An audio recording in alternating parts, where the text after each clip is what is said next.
हाय रब्बा, मैं कैसे संभालूं अपने इस लापरवाह पति को। इस आदमी ने तो मेरी नाक में दम कर दिया। इतनी ऊंचाई से छीके पर से जुगाड़ लगाकर गुड़ उतार कर खा गया, ये जानते हुए भी कि डॉक्टर ने खटाई मिठाई से परहेज बताया है। यूं तो तुमसे पास रखी हुई वस्तु भी खुद से उठाकर नहीं खाई जाती, फिर ऐसा कौतुक करने के लिए इतनी ताकत आ कहां से गई तुम में? कभी तुमने गंभीरता से यह भी सोचा है कि यदि तुम्हें कुछ हो गया तो मेरा क्या होगा? दिन हो या रात, जब भी बोलते हो हाय रे वल्लो चाय, बोलते ही चाय बनाकर दे देती हूँ। चाय द्वारा दिन रात तो मीठा भूखते रहते हो, फिर इस गुड़ को सटकने की क्या जरूरत पड़ गई? हाथ जोड़ती हूँ मैं तुम्हारे। नारायणपुर गांव में एक पुराना प्राइमरी स्कूल था। उस स्कूल के प्रांगण में एक पुराना जामुन का पेड़ भी था। उस स्कूल के प्रांगण में कोई भी गांव का व्यक्ति भूलकर भी अंदर नहीं जाता था। कारण यह था कि गांव के लोग उस स्कूल को शापित मानते थे, क्योंकि उस स्कूल में वर्षों पहले स्टोव पर चाय बनाते समय स्टोव फटने से एक बल्लो नाम की महिला की मृत्यु हो गई थी।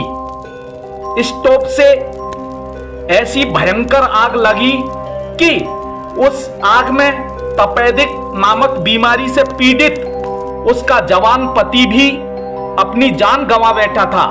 टीबी से पीड़ित वह व्यक्ति ठंड के महीने में कई बार चाय बनवा कर पीता था, और जब भी चाय बनवाता बोलता हाय रे बल्लो चाय। जुलाई का महीना था। धन्नो अपने पिता के साथ अपनी ननिहाल आई हुई थी। धन्नो एक चंचल स्वभाव की निर्भीक लड़की थी। धन्नो को घुड़सवारी का शौक था। धन्नो के नाना के पास भी एक घोड़ा था। एक दिन बिना बताए धन्नो अपने नाना के घोड़े को लेकर घुड़सवारी करने निकल पड़ी। जैसे ही धन्नो प्राइमरी स्कूल के पास पहुंची, धन्नो की नजर अचानक से ही स्कूल के प्रांगण में खड़े जामुन के पेड़ पर पड़ी, जो कि लबालब पकी हुई जामुनों से लदा हुआ था। जामुन देखकर धन्नो का मन ललचाने लगा। धन्नो ने घोड़े को साइड किया और स्कूल की दीवार छलांग कर अंदर घुस गई और तुरंत ही जामुन के पेड़ पर चढ़ गई। जैसे ही धन्नो ने एक जामुन तोड़कर गुप्त गाल में रखी, सहसा ही धन्नो को एक चुड़ैल दिखाई दी, जो बोल रही थी हाय रे बल्लो चाय, गुस्ताख लड़की, तेरी इतनी हिम्मत, तूने मेरे जामुन के पेड़ के फल को खाने का साहस दिखाया।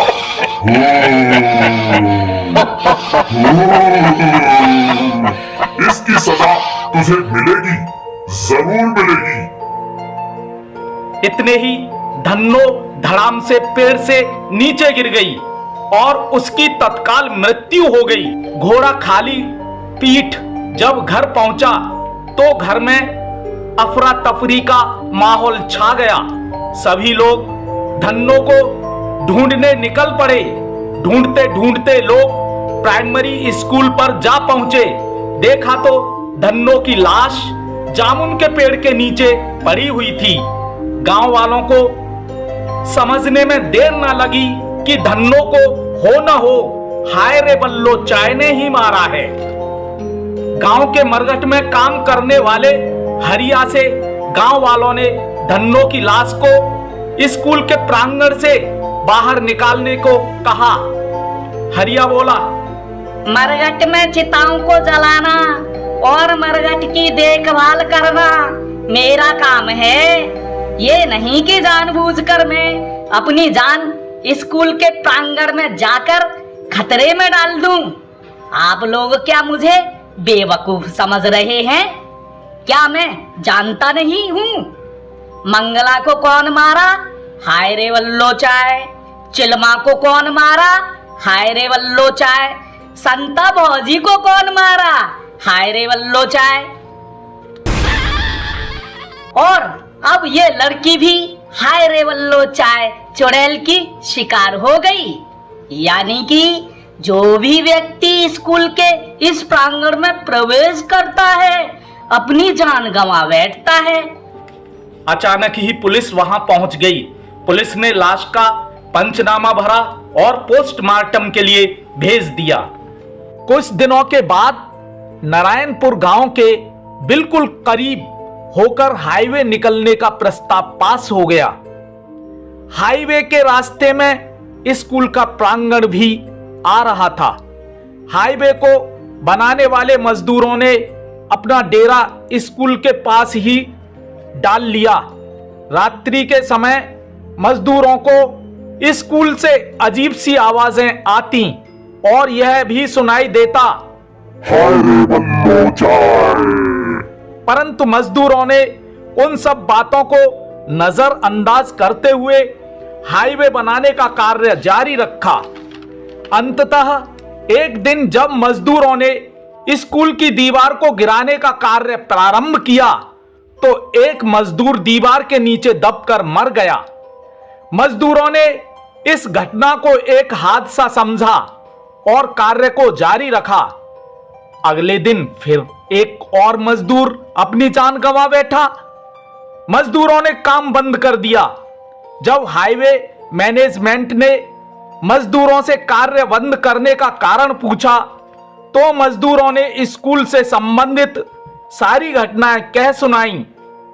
मजदूरों के प्रधान व्यक्ति ने हाईवे मैनेजमेंट से आग्रह किया कि आखिर इस स्कूल पर कार्य करते ही मजदूरों की जान क्यों जा रही है।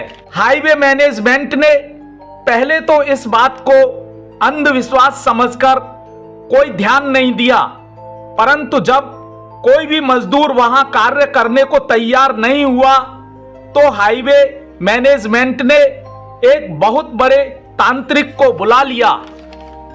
तांत्रिक ने अपनी तांत्रिक विद्या के माध्यम से दुष्ट आत्मा से बातचीत की।